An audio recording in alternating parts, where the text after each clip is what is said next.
ఆవు చచ్చిపోయే వరకు లాభం, చచ్చిపోయి కూడా లాభం. తింటే ఎలా లాభం రా ఎదవా?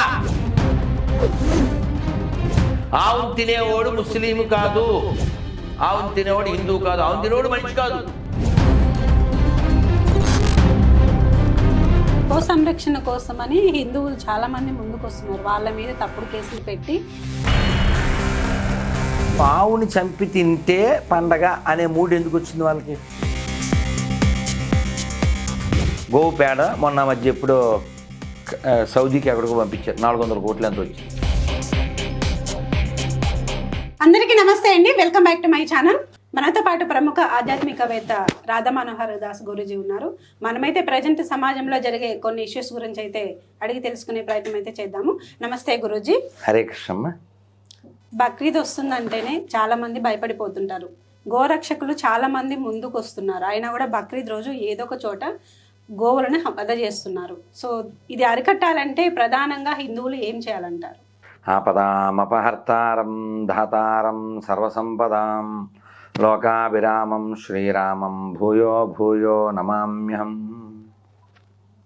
ముందుగా మీకు అభినందనలమ్మా. అనుభవంతో కూడినటువంటి జర్నలిజం ఇది. ఇలా చక్కగా విషయంలోకి రావాలి, సూటిగా సుత్తి లేకుండా, స్ప్రైట్ వాడకుండా స్ట్రైట్గా. Very good. ముందుగా మీకు అభినందనలు. ఈ బక్రీదు ఆవులు ఈ సమస్య దేని వలన వస్తుంది? ఆవులను తినే వాళ్ళ వలన, దానికంటే ముందు ఆవులను అమ్మే వాళ్ళ వలన. అవునా? ఆవు ఎవరిది అసలు? హిందువులు కాదు, మనుషులది. చెరువు ఎవరిది? మనుషులది. ఆకాశం ఎవరిది? అందరిది. నేల ఎవరిది? అందరిది. ఇక్కడ ఆవును తినేవాళ్ళు అతుకోరు, అమ్మేవాడు పెద్దలు అతుకోరు. కూరగాయలు తినేవాళ్ళు, పండ్లు పాలుతో బతికే వాళ్ళు కూడా ఉంటారు కదా. పాలిచ్చే సంతతి మొత్తం తినేస్తే ఇంకొకరినొకరు తినాల్సి వస్తుంది. కాబట్టి మానవత్వం బేస్లో, ఇంకోటి పర్యావరణం బేస్లో, వ్యవసాయం బేస్లో, ఆరోగ్యం, ఇన్ని కారణాల చేత ఆవును ముడితే, ఎందుకు ఆవును కొడితే కాదు.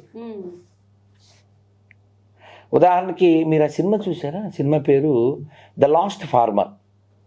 చాలా పెయిన్ఫుల్గా ఉంటుంది. డబ్బింగ్ మూవీయే, కానీ చాలా బాగా తీశారు. అసలు ఆ జడ్జి భలే మాట్లాడుతుంది. ఆ తాత తోపు అనుకోండి, మీరు చూడండి అసలు ఎవరు తీశారు. Last farmer. తాతగారు ఆ నెమల్ని మీరు చంపారా అని అడుగుతుంది ఆవిడ. ఆయన చెప్తాడు, ఎవరైనా సుబ్రహ్మణ్య స్వామి వాహనాన్ని చంపుతారా అంటాడు. నేను పొలానికి నీళ్లు పెట్టాలి, నేను వెళ్తాను అంటాడు. ఆ పొలానికి డబ్బులు ఇస్తారు, మీరు ఇక్కడ సాక్ష్యం చెప్పాలి, ఉండండి అంటుంది ఆవిడ. ఎవరు? ఆ జడ్జి, లేడీ జడ్జి. డబ్బులు ఇప్పుడు కాకపోతే మళ్ళీ వస్తాయి, పొలము అది కూడా ఒక జీవి కదా, అది నీళ్ళ కోసం ఎదురు చూస్తుంది కదా అంటాడు. అప్పుడు ఈ జడ్జి గారు ఆ ఎస్ఐ వంక తిరిగి,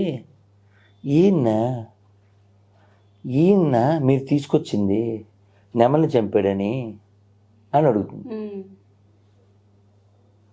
ఇందాక ఇంటర్వ్యూ చూశారు కదా, అందులో నేను ఆయన క్వశ్చన్ అడిగాను. నేను రాముడిని పూజిస్తా, నేను కృష్ణుని పూజిస్తా, శివుని పూజిస్తా, ఇతరులు పూజించకపోయినా పర్లేదు, అది వాళ్ళ ఇష్టం. అలా నేను పూజించే రాముడిని, కృష్ణుని, శివుణ్ణి, అమ్మవారిని ఇతరులు పూజించకపోయినా అది వాళ్ళ ఇష్టం, నేనేమో అనుకోను అని నేను చెప్పినట్టుగా, నేను పూజించే అల్లాని, నేను పూజించే యేసుని ఇతరులు పూజించకపోయినా నమ్మకపోయినా పర్లేదు అని వాళ్ళు చెప్పగలిగితే, అసలు ఇరాక్ చెప్పడం లేదు, అసలు ఆ విధంగా చెప్పడం లేదు. మీరు బలివాళ్ళం అన్నారమ్మా. అలా చెప్తే అలా పాకిస్తాన్ ఎందుకు పుడుతుంది అసలు? అలా చెబితే బంగ్లాదేశ్ ఎందుకు పుడుతుంది? అలా చెబితే పాత బస్తీ ఎందుకు పుడుతుంది? ఇప్పుడు ఇక్కడ 3, 4, 5, 6, 7, 8, 9, 10 మంది ఉన్నాం. 10 మంది చెప్పండి.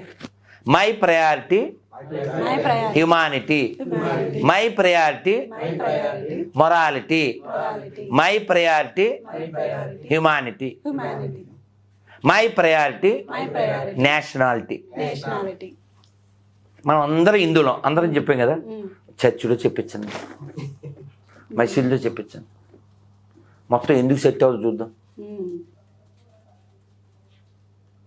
మీకు అర్థమైందమ్మా? అర్థమైంది. ఇప్పుడు ఆవుని చంపి తింటే పండగ అనే మూడు ఎందుకు వచ్చింది వాళ్ళకి? వాళ్ళ మస్తకం దేని నుంచి? వాళ్ళ పుస్తకం. ఓకే. ఇంత చదవమంటేనే మనవాడు చదవాలి. ఓకే. దాంట్లో రాసి ఉంది, వాళ్ళ పుస్తకంలో రాసి ఉంది. గో సంరక్షణ కోసమని హిందువులు చాలా మంది ముందుకు వస్తున్నారు. వాళ్ళ మీద తప్పుడు కేసులు పెట్టి వాళ్ళని వెనక్కి పోయేలా చేస్తున్నారు. ఇప్పుడు కూడా పోలీసులు ఉన్నారు చూడండి. దీని గురించి ఏమంటారు? అనేది ఏం లేదు. ఆవు జాతీయ జంతువుగా ప్రకటించబడి ఆవు ద్వారా పూర్వం ఎలా అయితే వ్యవసాయం బాగా జరిగిందో అలా జరిగితే సరిపోతుంది. ఉదాహరణకి మీరు చేతికి ఏదో ఉంగరం పెట్టుకున్నారు, కింద పడిపోయింది, మళ్ళీ వంగి తీసుకుంటారు కదా, ఎందుకని? అది నాది కాబట్టి. మీది ప్లస్ అది వాల్యుబుల్, రెండు కారణాలు. అవునే కదా? అది వాల్యుబుల్ అయితే ఏమవుద్ది? మీకు టమాటాలు ఎప్పుడైనా రేటు పెరిగినాయా? అప్పుడప్పుడు పెరుగుతాయి కదా. అప్పుడు టమాటా పప్పు, టమాటా చారు చేయడానికి ఆలోచిస్తారు. ఎందుకని? రేటు పెరిగింది కాబట్టి. అలా ఆవు యొక్క విలువ తెలిసి గోవు మూత్రం ద్వారా భూమికి ఎంత లాభం, గోవు పేడ ద్వారా ఎంత లాభం అనేది తెలిస్తే ఇది హిందువులది కాదు, ఇది మనుషులకు సంబంధించింది అనే విషయం ప్రాపగేట్ అవ్వాలి. మోడీ గారు అప్పుడెప్పుడో ఖద్దరు ధరించని అన్నారు. అలా మోడీ గారు సంవత్సరంలో ఓ 12 సార్లు గోమాత గురించి మాట్లాడి గోవుకి ఏం చేయాలో ప్లాన్ చేస్తే ముస్లింలు కూడా కొందరు ఎవరో జాతీయ ప్రాణిగా ప్రకటించమన్నారు. రైతులకి గోవు ద్వారా ఎలాంటి లాభం, గోవు పేడ మొన్న మధ్య ఎప్పుడో సౌదీకి ఎక్కడికో పంపించారు, 400 కోట్లు ఎంత వచ్చింది తెలుసా? తెలియదు. 400 కోట్ల పైన వచ్చింది. వాళ్ళు అక్కడ ఖర్జూర తోటకి వేశారు. మీకు ఆ లాభం తెలిస్తే దాన్ని పాడేస్తారా? లేదు. చాలా చిన్నప్పుడుది నేను విన్నది, ఒక ఆయన ఏదో పెద్ద ఆయన వాళ్ళ ఇంటికి వెళ్ళేవాడు. వాళ్ళు తలుపులు పెద్దవి ఉండే కదా పూర్వం, ఆ తలుపు గాలికి ముందుకు వచ్చేయకుండా ఒక పెద్ద రాయి పెట్టారు. ఈ వచ్చి కూర్చున్న పెద్ద ఆయన బాగా గుర్తు, నా బాల్యంలో ఇది. ఆయన చెవులు పెద్దగా ఉండి ముసలాయన, ఏదో పేరబ్బా మర్చిపోయాను. ఆయన ఎందుకో రే ఆ రాయలతే అన్నారు. ఆ పిల్లోడు ఎవరో తెచ్చిచ్చాడు. ఆయన కలజోడు పెట్టుకుని గీశాడు. ఇంతకేంటిది? బంగారం ముద్ద. దేనికి వాడుతున్నారు? తలుపు డోర్ గాలికి పడకుండా వాడుతున్నారు. కుంకుడుగాయలు కొట్టాను వాడుతున్నారు. ఇప్పుడు పెడతావు నువ్వు డోర్ దగ్గర దాన్ని? అస్సలు బెటర్. సేమ్ అంతే ఆవు కూడా.